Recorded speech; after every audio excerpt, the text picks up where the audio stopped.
Welcome to High Impact Growth, a podcast from Damagi about the role of technology in creating a world where everyone has access to the services they need to thrive. I'm Amy Vaccaro, Senior Director of Marketing, and your co-host. Today's episode is the next in our series of conversations that took place on the sidelines of the Global Digital Health Forum in Washington, D.C. in December of 2022. In today's episode, Jonathan Jackson, my co-host and Damagi CEO, sits down with Innocent Chiboma, the Principal Information and Communication Technology, or ICT, Officer for Digital Health for the Ministry of Health of Zambia. Mr. Chiboma has an incredibly ambitious approach to tackling digital health as not just a Ministry of Health priority, but a whole of government approach. In today's conversation, he shares with us some of his approach, his learnings, and his advice from nearly 2 decades of work in Zambia. Interestingly, Jonathan and Mr. Chiboma worked together 15 years ago when Damagi was involved in working with the Zambian Ministry of Health on a project called Smart Care, which developed an electronic healthcare record system for HIV care in Zambia. We won't go into detail about that project today, but you can hear more about that project on our second ever episode, which I'll link to in the show notes. Enjoy. Welcome to High Impact Growth. I'm here with Innocent Chiboma, and we go back about 15 years. Innocent and I worked on the Smart Care project together in Zambia. And Innocent has now been with the Ministry of Health for many years and is leading up a lot of their digital work. So excited to talk here at the Global Digital Health Forum. Innocent, could you just share a quick background and what your role is at the ministry? Okay, so maybe my background is that I came from the private sector, joined the government, the Ministry of Health, and of course it was to do with the electronic health record, the Smart Care, and I think we worked with Damagi for quite some time to build the first version of it and rolled out to the country. Currently in 1,600 facilities out of the now 3,000 facilities. We're now moving to a newer version of it, which is more web-based. But the work has been very interesting. I didn't think that it would be this exciting. I wanted to quit at some point, but look, this is like exciting. You wake up in the morning and all you're thinking about is digital health, and it's very interesting, I think. That's awesome to hear, and it's great to see you after all these years. We were able to grab breakfast this morning. I have extremely fond memories of Zambia. It's where I actually met my wife now. Back when we first started doing work, it was the first country that Damagi operated in. So really exciting to have you here. When you wake up excited about digital health, obviously it's been a huge journey for many governments around starting with pilots and proof of concepts a decade ago to now having well-formed national digital health strategies and enterprise architectures and thinking through that. What are you most excited about right now with where Zambia is and what the vision is for where you're trying to go? So I think what really excites me is I think the realization that is coming to the entire government and also everywhere. I think even in the private sector, where you realize that the digital transformation really makes sense and that it will bring changes and some of the things that we've seen earlier on in our time, the gains that we've seen and the benefits that we've seen especially in the HIV space, where just having a record of somebody and being able to track their medication and all that saves their lives. And so all that can translate into wider gains for the sector for a lot of other areas and not just HIV. So I think that's what makes me excited. And I think we in the sector, in the health sector, can really show how this can work because we have seen it. And you raised a really interesting point when we were talking about earlier how digital health is not just necessarily the purview of the Ministry of Health. It's a whole of government approach. Healthcare happens in many other areas. Can you speak a bit about that and like what could be the potential here if we can unlock the entire digital health across multiple government agencies? Yeah, so I was saying that digital health is not a Ministry of Health. It's digital health for the nation. And there are so many things that contribute to the health of a person. And we're talking about the issues of the environment, and there's another ministry that deals with the environment and how that the environment really impacts the health of a person. I was also talking about the Ministry of Mines and the work that they do, and how that still impacts the health of the people. You know, the people who work in the mines and they get diseases like TB and so on. There are some things that health experts are suspecting that the rise in cancer is maybe due to the increased mining activity, and maybe we should be monitoring that and finding out what's really happening. Maybe there's radioactive material out there that people are getting exposed to. And so if you want to get a holistic picture of a person's health, you have to look at everything that concerns them, including, for instance, just the issues of the local authorities, the sanitation, everything, the water, everything to do with that. So we should not limit digital health to Ministry of Health. It's something that will go to all the other government ministries and agencies. And may I say, including the private sector. So the private sector, they benefit from a healthy citizen. So they need to contribute to that. So I've been advocating that we need to have more contribution from the private sector as the corporate social responsibility, because this is really bringing a benefit to them, because they have a workforce that is healthier, and therefore they're not losing as much money. Yeah, that's an excellent point, and not just CSR in the traditional charity sense, but it's in their own interest to have a healthy workforce, and it's in their interest to make sure people are not out of work unnecessarily or undesirably. So that's an excellent point. Obviously, all this is easier said than done. The tech is a really hard piece, and the software is a really hard piece, but the politics and the governance of this is way harder. And that's where, you said, as you think about the challenges you're facing and strategically thinking about, often we see connecting systems just within the Ministry of Health is a pretty hard and challenging undertaking, much less when you go outside of the Ministry of Health to other ministries. How are you thinking about the governance, the strategy, the way that you can get the different groups within the Ministry of Health and outside of the Ministry of Health bought into this vision?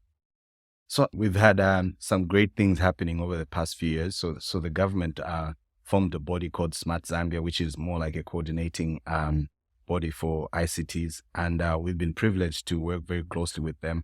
And I think they've understood our direction and they respect us. And what that has done is that we have become some kind of a model that they think that we can use in all the other government sectors.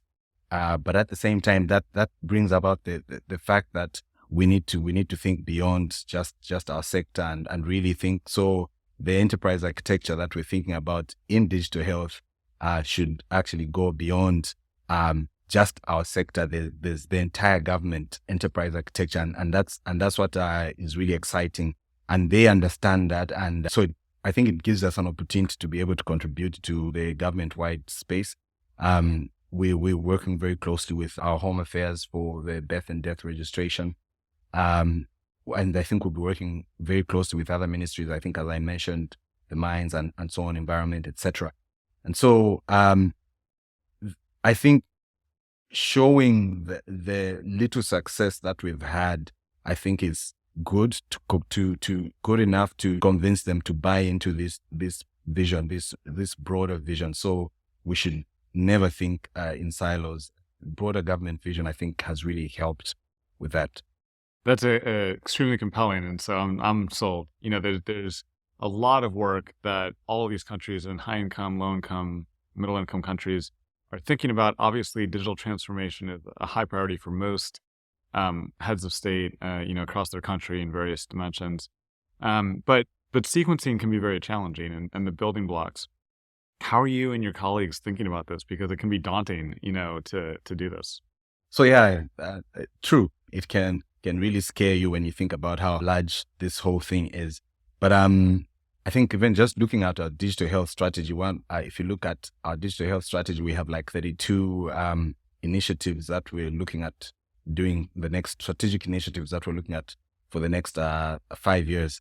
And the biggest component of that is the workforce. So building up the workforce. So we have like 10 strategic initiatives that talk about building the workforce. But more than anything else, you need to have a very, very strong governance structure. So within the sector, but then we think that this is something that can be replicated across other government ministries where there's a proper governance structure and there's a team that is multi-sectoral that can be a gatekeeper in the space. I think I mentioned earlier how in a lot of countries, if they didn't have a strong governance structure, there's been these problems of everybody doing everything, and then you have all these multiple silos. So I really think the governance piece is very, very important. Maybe that's the first one that you need to really set out, and then from there begin to work on the workforce. I know the infrastructure part of it is, it's a given. You need to get infrastructure out there, but infrastructure without proper governance of it and without the workforce to manage that infrastructure, really, it won't work. I wholeheartedly have experienced that in my work, and I definitely think the governance and the workforce development is way harder than the technical side of this for a lot of environments. You mentioned that committee and that technical working group approach. I think a lot of governance structures theoretically know that's the right thing to do and struggle to cause it to have enough power, enough regularity, the right people in it. How were you able to successfully build this technical working group in Zambia? And do you have any advice or lessons learned for other countries who may be trying to do that as well? So I think it's really about being consistent, and probably that's what helped us. We're just talking earlier on with another colleague from the WHO from Zambia, and she mentioned that really, I think the consistency, like meeting consistently and moving and working on things that make sense, I think is the key. And also trying to direct those processes. So if there's a new innovation that's coming around, when they approach us directly, yes, they're able to talk to us, but we tell them, look, we have this structure. We have all these people from all these donor agencies, from all these implementing partners, from the university who sit on this committee and other government agencies. So would like you to really present to all of us, and then we'll talk to you after that. So I think being consistent in the way that you deal with it is really key, because I think that's when it will earn you that respect from the higher powers, that to think that really that this is really working. Because I think one of the reasons why they know that it's supposed to be the correct way, but they don't use it, is because they think it's a white elephant. These TWG things are really white elephants. So let's get work going. So they overstep them. So I really think it's to do with consistency and organization. Then it will help you to get that kind of respect that you need. You've brought up respect a couple of times, and I think it's a really interesting perspective, because I remember when we were working together, 15 years ago or so, IT was kind of off in the corner and digital had like no seat at the table. And now it's like the main thing a lot of governments are talking about. And so that also, I think, helps a lot with just the relative prioritization it has. But I love the point you brought up on consistency. I think it's really hard to be consistent because everybody's busy. Human capital is one of the most scarce resources governments have. And did you have early successes within the technical working group that made everybody feel like it was worth their time? Like what caused it to be able to be consistent? What caused it to be able to be something that people were willing to consistently put time into? I think, yes, there were some early successes. So the fact that we were consistent and we were able to show that we were not biased towards anyone or any partner, and we're able to do heavy work, all right? And I think that probably earned us some respect. And because it's not just about you're doing something and you're going to, of course, money is important, but it's not like we're doing it just to get paid for it. But that level of respect that people will have you when you go the extra mile towards something and you deliver on it. For instance, just development of our strategies, like the past, we've had like three digital health strategies, the latest one being launched in October this year.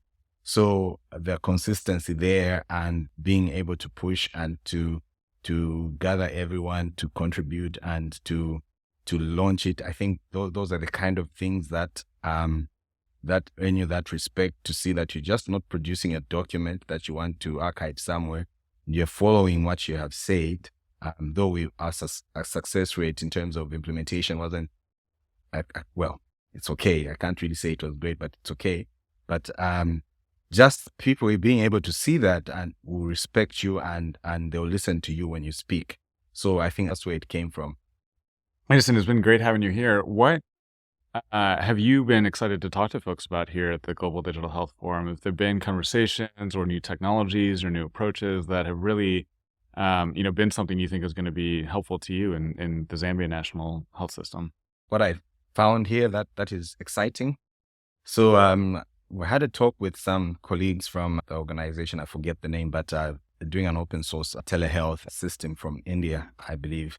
And we had some very interesting conversations, and those things are really exciting. And seeing that they've really done some work and probably gone to scale, it's something that we're considering. Then we've also had, the conversation with yourself, and really exciting to see what Demagi is doing. And we think that some of the things can apply to our country. We've had conversations with some other organizations on especially the open source stuff. Then, of course, we've had conversations with WHO and talking about fire. We've talked about the issue of the smart guidelines that we're working with them on, and seeing what other countries are also doing in this area, I think is really exciting. And we think that we'll be able to harness a lot of benefits. We'll be able to get a lot of benefits from this. So just the whole thing of standardizing things is really, really important. And I think we're excited about that. That's great. Well, we thank you so much for coming by and appreciate your time. Thank you very much, John. It's been good to see you again. Thank you so much to Mr. Innocent Chiboma for his time today. I learned a lot listening to this conversation, and I wanted to share my 3 top insights from his approach. So first is invest in good governance. Mr. Chiboma talks about creating a coordinating body for ICTs called Smart Zambia, which has really helped set the stage for all the work that he's leading and needs to do. Without good governance, other investments, say in infrastructure or workforce development, may fall flat. Second, stop thinking in silos.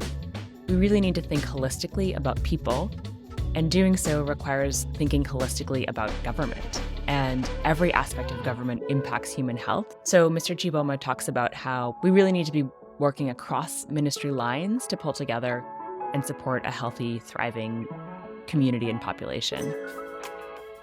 My third and final takeaway is to prioritize and invest in building buy-in. So to get buy-in from ministries outside of the one you might be working with or within, some tips include showing success, being consistent with meeting to create progress and build that muscle of collaboration, as well as creating a strong process for how to introduce new ideas and make change. This may feel like a lot of hard work and potentially even tedious, but it really pays off. That's all. Thank you so much for joining. We would really appreciate it if you could take a moment to like, rate, review, subscribe, and best of all, please share this episode with someone who you think could value from this rich conversation. And if you've got ideas or questions for us, email us at podcast@demagi.com. We'd love to hear from you.